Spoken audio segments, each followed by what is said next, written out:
The King James Bible records the following verse in Exodus 22:18. Thou shalt not suffer a witch to live. Now, it's very interesting when we look at this particular passage. It was used as one of the key legal justifications for the persecution of witches. So, this verse comes from the Hebrew Bible in the following term, chesapah. Okay, so chesapah is the term in the Hebrew Bible that describes what we would today call witch. Only the term itself in Hebrew means something a lot more. It has the idea of someone who practices baleful magic, but it also means a poisoner. So one of the interesting kind of connotations is, how does this verse, this particular verse, come to us in the English the way that it does? And by and large, the King James Version of the Bible takes the Latin Vulgate, which uses malleus as the term, somebody that is malicious. Again, not specifically someone who is an evil witch or warlock, but somebody who does malevolent things. It's only when we get to the printing press that we see the term take on colors that we would recognize today.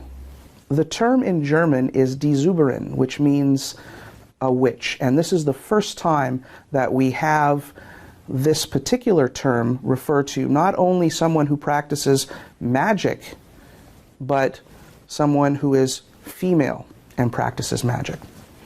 Now, it's interesting to note that this particular movement, this witch hunt that goes on, worked very well in the milieu of the 30 Years' War.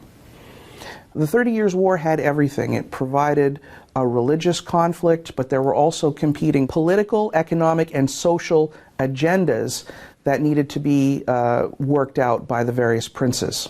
If we add to that the Malleus Maleficorum, which was perhaps one of the most popular printed books of the early printing age, we find that all of the pieces are in place for various princes, both Catholic and Protestant, to use the witch hunt as a way of removing undesirable economic and social classes from their particular communities.